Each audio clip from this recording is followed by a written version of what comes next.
Welcome on Easy Learning with Chandan Jha. Now I am going to explain the next part of the Plato. तो इस part में हम जो है वो फिलॉसफी करेंगे प्लेटो की। तो इसमें आप जो है वो देख सकते हैं कि यहाँ पे थ्योरी ऑफ नॉलेज के बारे में बताएंगे। तो थ्योरी ऑफ नॉलेज क्या था? कहते हैं कि Plato first of all argues negatively that knowledge can not be mere sensation. Plato जो है पहली बार जो है नेगेटिवली रूप से यह बहस करते हैं कि नॉलेज जो है वो केवल सेंसेशन नहीं हो सकते। फॉर इवन द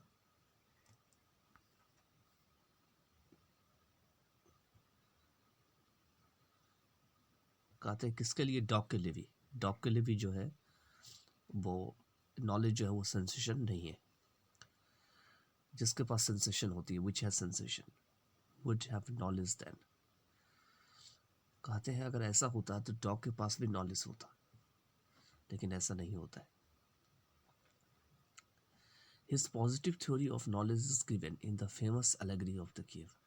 उनका जो पॉजिटिव थ्योरी है नॉलेज का, वो केव जो है फेमस एलेगरी ऑफ केव, उसमें उन्होंने दिया हुआ है। अब इस केव में देखते हैं कि इस केव में क्या दे रखे। The allegory of the cave, ये है allegory of the cave. So Plato begins his presentation by describing a scenario in which what people take to be real would in fact be an illusion. तो प्लेटो जो अपनी presentation को एक ऐसे scene को describe करते हुए शुरू करते हैं जहाँ पे जो लोग होते हैं दुनिया में, जिस चीज़ को वो सत्य मानते हैं वो वाकई में क्या है? इल्यूजन है।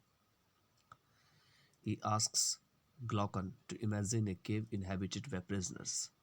वो ग्लॉकन को कहते हैं कि एक इमेजिन करो कि एक केव है और उस केव में जो है वो सारे प्रिजनर जो कैदी है वो रहते हैं। और ये कैदी कौन है? तो who have been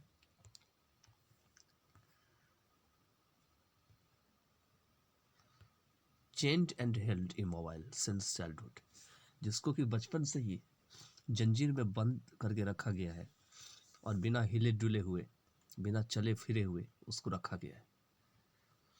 not only are their arms and legs held in place but their heads are also fixed. कहते हैं उनके आर्म और लेग भी एक जगह ही नहीं है, बल्कि उनके जो सिर है सारे के, वो भी फिक्स कर दिए गए हैं।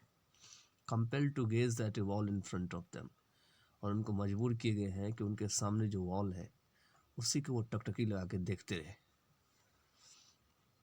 Behind the prisoners is a fire, और प्रिजनर्स के पीछे में जो है वो फायर है।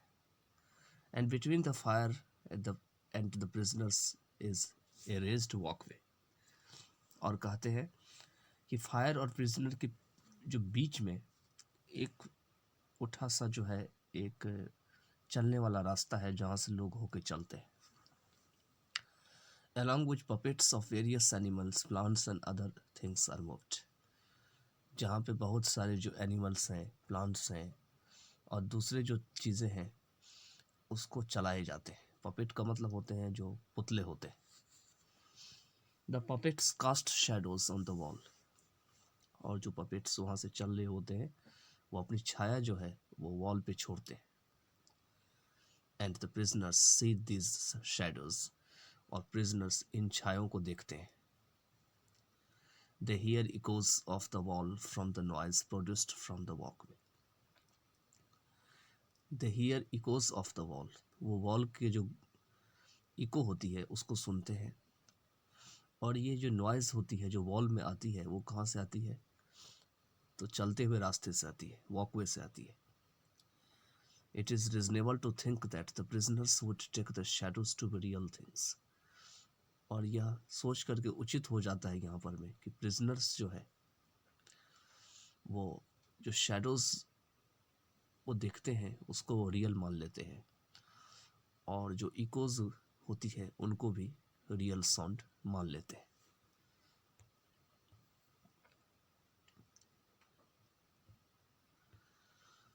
Suppose that a prisoner is freed and sees the things that have cast the shadows.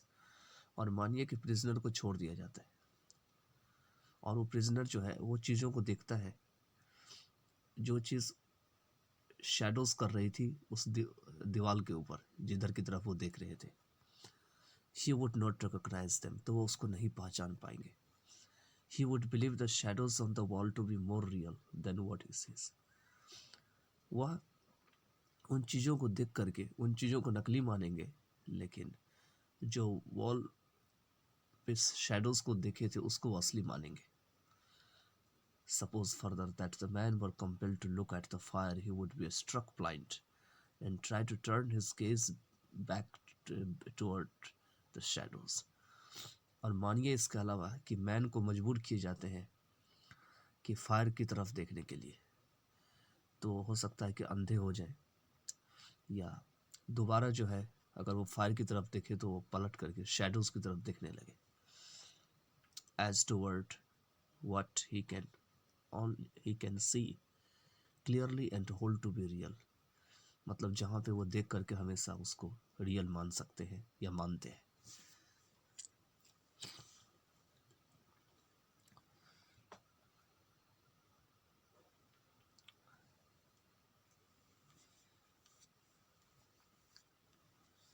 उसके बाद कहते हैं कि suppose someone forcibly dragged such a man upward all the way out into the sunlight, कि माने कि कोई भी व्यक्ति ऐसे व्यक्ति को जो है वो घसीट करके निकालता है वहाँ से और सूरज के प्रकाश के सामने खड़ा कर देता है।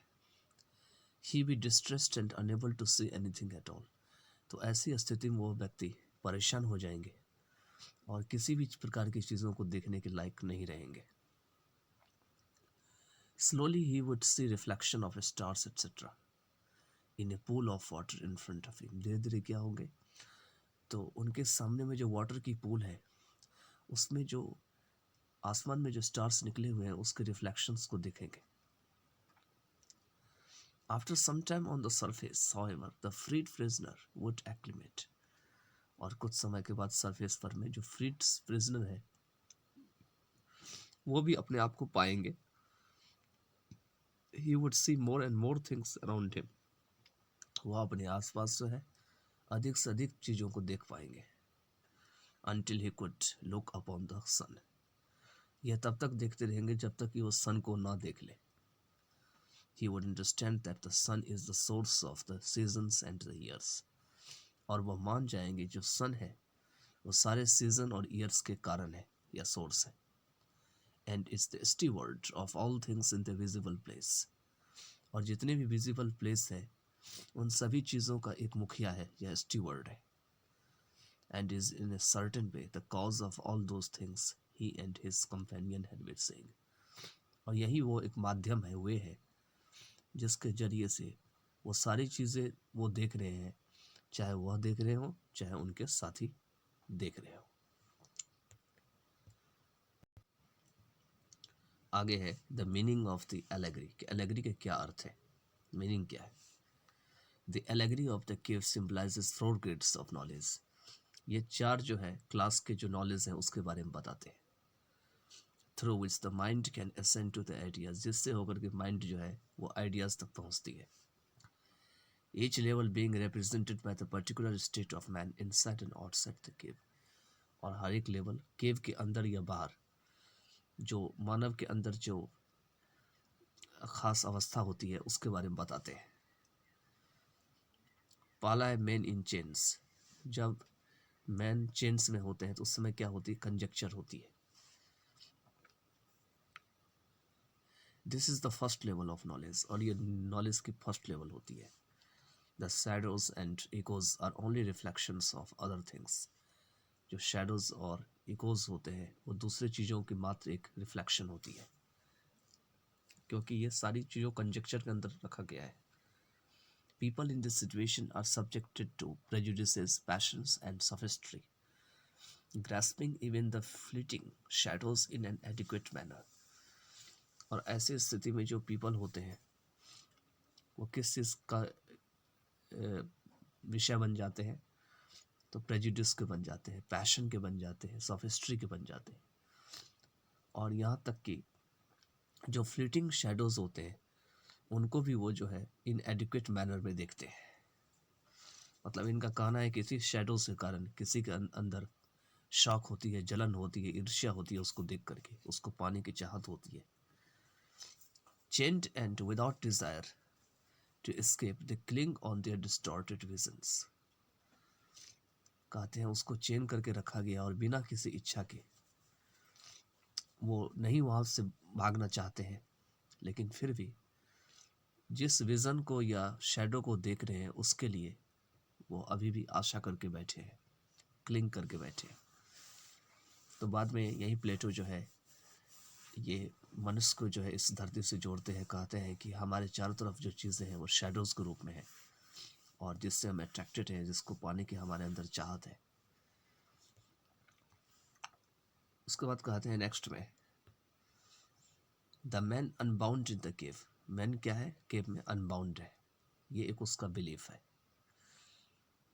क्योंकि उसको तो भले ही चेन में बंद करके रखा गया है लेकिन उसको ऐसा लगता है कि अनबाउंड है, क्योंकि अभी भी वो केव के अंदर में सारा जो शेडोज रिफ्लेक्शन का कमाल है वो देख रहा है और उसका आनंद उठा रहा है। The man unbound but remaining in the cave symbolise the second stage of knowledge. ये नॉलेज की क्या है? तो सेकेंड स्टेज है। When the prisoners turn towards the fire, a visible figure of the sun, and see physical bodies along the way, they recognize that the shadows are merely for dreamers. लेकिन जब इन prisoners को fire की तरफ घुमा दिए जाते हैं, ए visible figure of the सन, जो कि सन का एक विजिबल फिगर होते हैं, और जब वो and see physical bodies along the way, और जिस रास्ते के पास वो खड़े होते हैं वहाँ पे जब फिजिकल बॉडीज को दिखाए जाते हैं, they recognise that the shadows are merely for dreamers. तो वे पहचान जाते हैं कि जो शेडोज हैं वो मात्र जो है क्या है? सपना देखने के वाले के लिए है, ड्रीमर्स के लिए है। मैन आउट ऑफ अ केव, ये है रीजनिंग। जब मैन को केव से बाहर निकाला जाता है तो इसके बाद जो है वो है man out of the cave, जब बाहर निकाल दिए जाते हैं तो when one leaves the realm of cave, जब कोई भी केव को छोड़ देते हैं तो उन्हें थर्ड डिग्री जो है नॉलेज की प्राप्त होती है, जिसको कि रीजनिंग कहा जाता है। The objects of reasoning, symbolized in the reflections on water of the stars and sun, are primarily geometric and arithmetic entities. और ये जितने भी रीजनिंग के ऑब्जेक्ट्स हैं, जो ऑब्जेक्ट्स जो है वो सिंबलाइज किए गए हैं रिफ्लेक्शन के रूप में, और ये जितने भी रिफ्लेक्शन है वो किसके हैं? स्टार्स के हैं, सन के हैं, और ये मुख्य रूप से ज्योमेट्री और अरिथमेटिक एंटिटीज है। Man fully liberated understanding, man who fully free their minds from the bonds of changing sensibilities and of particularly intelligible ascent to the highest grade of knowledge, gnosis or understanding। यहाँ पे कहते हैं ऐसे व्यक्ति जो अपने brain को पूरी तरीके से फ्री कर देते हैं ये बदलती हुई जो सेंसिबिलिटीज़ है उसके बंधनों से, और ख़ास करके जो है इंटेलिजिबल चीज़ों से, तो वो नॉलेज के हाईएस्ट ग्रेड तक क्या होते हैं? पहुँचते हैं, जिसको कि नियोसिस या अंडरस्टैंडिंग कहे जाते हैं। ये कुछ दे रखे हैं, 4 ग्रेड्स ऑफ कॉग्निशन है। पहला है मैन फुली लिबरेटेड, जिसको नियोसिस कहा जाता है, कि अंडरस्टैंडिंग होती है ऐसी अवस्था में बिना इमेज के, जिसको कि डायलेक्टिक कहा गया है। यहाँ पे आइडियाज़ क्या है? यूनिवर्सल है, और यहाँ पे जो सन है वो गुड है। मैन बियॉन्ड केव में नॉलेज जो है वो इसको डायनोसिस कहा गया है, और ये जो है ये इमेजेस के साथ होती है, ऊपर वाला बिना इमेजेस का होती है, जिसमें मैथमेटिक्स का यूज़ किया गया है। खास करके यहाँ पर में इनका कहना है कि मैथमेटिक्स जो है कि फिगर जो है इसी से बने हुए हैं।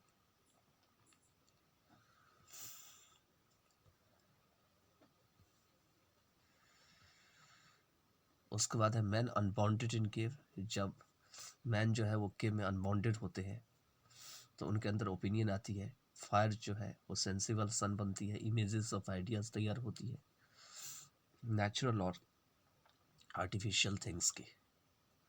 या मैन चेन में होते हैं तो कंजक्चर्स में शैडो और सेंसेशन आते हैं। ओपिनियन में क्या है, रिफ्लेक्शन ऑफ इमेजेस आते हैं, शैडोज और इकोज आते हैं।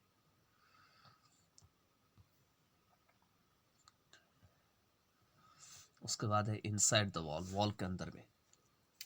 प्लेटो puts forward the theory that knowledge is nothing but remembering of what we have contemplated before birth। कहते हैं प्लेटो इस थ्योरी को आगे बढ़ाते हैं और वो बताते हैं कि नॉलेज कुछ भी नहीं है, बल्कि नॉलेज क्या है, नॉलेज वो चीज़ है जो हमने जन्म से पहले उसके ऊपर चिंतन नहीं किया था, उसके ऊपर नहीं सोचा था, लेकिन उसी को जब हम बर्थ के बाद याद करते हैं तो उसी को नॉलेज कहा जाता है। मतलब प्लेटो के अकॉर्डिंग टू नॉलेज सबके अंदर पहले से ही विद्यमान होते हैं, बर्थ से पहले ही, लेकिन बर्थ के बाद जो है वो नॉलेज धीरे धीरे उनके अंदर में पनपना शुरू हो जाता है।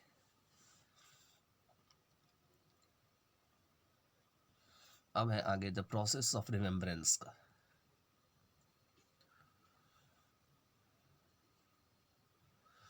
तो प्रोसेस ऑफ रिमेम्बरेंस में क्या है, we pass through 4 basic steps, 4 basic step से पास करते हैं इसमें, और अंत में हम परफेक्ट नॉलेज पे पहुंचते हैं। Full remembrance and explanation which Plato develops by the way of simile of the line.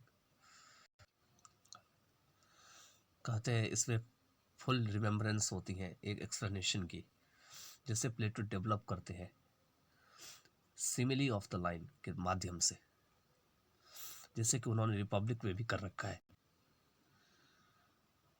A first our knowledge of things are but vague. पहली बार हमारी नॉलेज जो है वेग होती है, शैडोई होती है और ब्लर होती है। Then we gradually pass from inferior knowledge through our imagination to clearer, more direct experience of objects।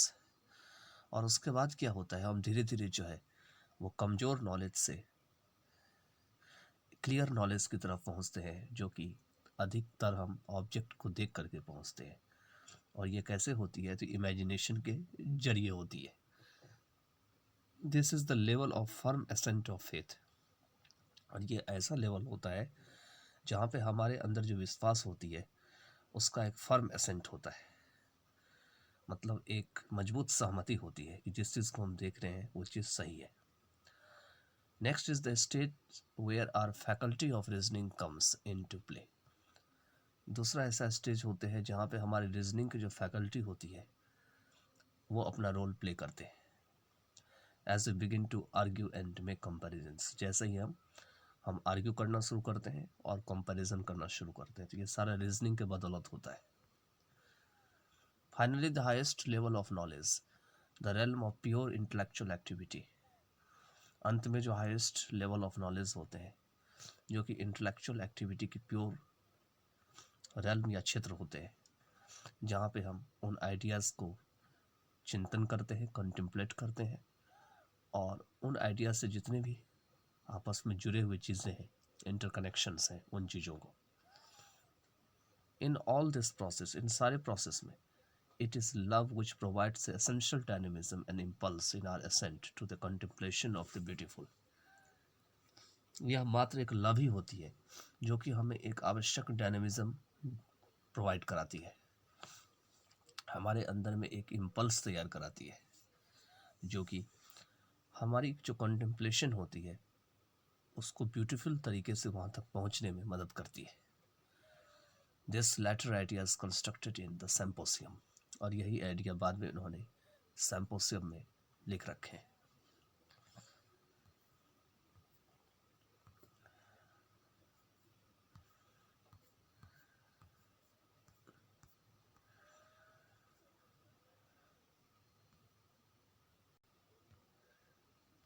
ये है आपका थ्योरी ऑफ आइडियाज़। तो बेसिक जो इंस्पिरेशन है सेलिब्रेटेड थ्योरी के वॉज प्लेटोज ऑब्जर्वेशन। वो क्या थी, प्लेटो की अपनी ऑब्जर्वेशन थी, that there are various individuals who share a common form of basic nature. और उनका कहना यह था कि बहुत सारे ऐसे इंडिविजुअल्स हैं जो कि एक अपना कॉमन फॉर्म को, बेसिक जो नेचर में जो कॉमन फॉर्म है उसका शेयर करते हैं। Thus there are various individuals, man, horses, plants, minerals. इसी तरीके से बहुत सारे अलग अलग टाइप के मैन हैं, हॉर्सेस हैं, प्लांट्स हैं, मिनरल्स हैं जो ऐसा काम करते हैं, या इनकी उत्पत्ति इस प्रकार से धरती पे हुई है. He also got the idea from watching artisans at work, following a model or type that each individual was fashioned after an ideal type or pattern or model which some demerge or spirit made us use of in fashioning the world around us.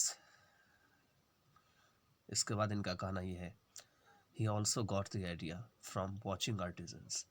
प्लेटो ने artisans को देखते हुए एक ऐसे विचार को पाए थे जो आर्टिजन्स काम कर रहे होते, किसी खास मॉडल को देख करके, किसी खास टाइप को देख करके, जिसके अनुसार से हर एक इंडिविजुअल को तैयार किया जाता है, और वो इंडिविजुअल क्या करते हैं, पैटर्न और मॉडल को देख करके अपना काम कर रहे होते. और ये मॉडल और पैटर्न कैसे आते हैं, तो ये हमारे अंदर में कुछ एक्टिव स्पिरिट होती है जो हमारे चारों तरफ जो है पहले से होती है, और यही चीज़ ये मॉडल और पैटर्न को तैयार करवाती है.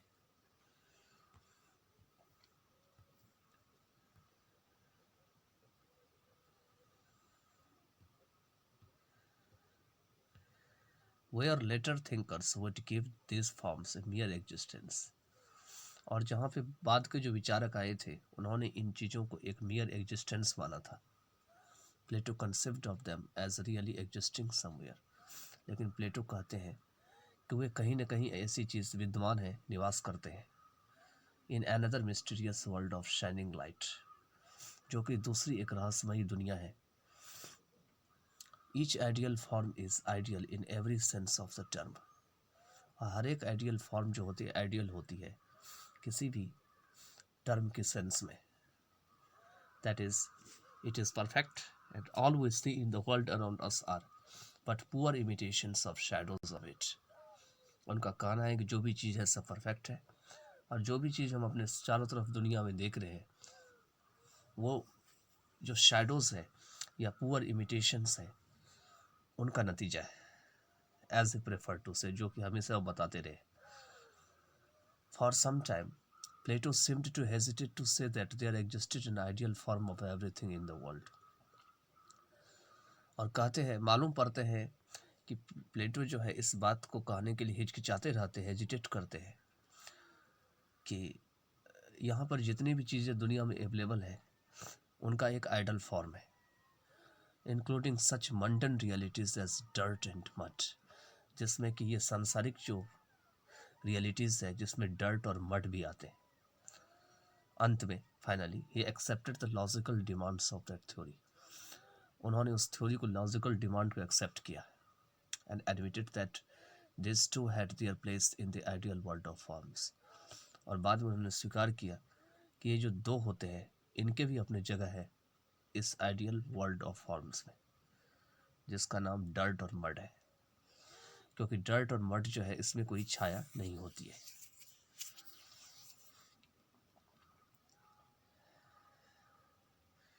तो इस तरीके से इसमें ये कह रहे हैं, मतलब कहने का मतलब ये है इनके अनुसार से सन जो है एक सोर्स है और धरती पे जितनी भी चीज़ें हैं वो छाया है, जिसे हम देख रहे हैं, जिसको देख के हम कॉपी करते हैं. तो आगे चलते हैं. उसके बाद है participation. As he went deeper into this theory, जब उस थ्योरी के और अंदर चले गए तो Plato began to remark that, Plato ने रिमार्क करना शुरू किया कि ideas in themselves are not completely unrelated and connected, कि जितनी भी आइडियाज़ हो अपने आप में पूरी तरीके से नॉट अनरिलेटेड नहीं है और अनकनेक्टेड नहीं है.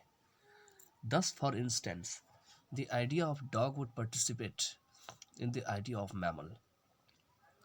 और इस उदाहरण को लेकर के जो आइडिया है डॉग की, उसमें मैमल की आइडिया आ जाती है. मैमल वो होते हैं दूध पीने वाले जंतु होते हैं, लिटरली टेक पार्ट ऑफ और हैव पार्ट होते हैं. The idea of sparrow in the idea of A bird, और जब हम स्पैरो को देखते हैं तो उससे हमारे अंदर में बर्ड की आइडिया आती है.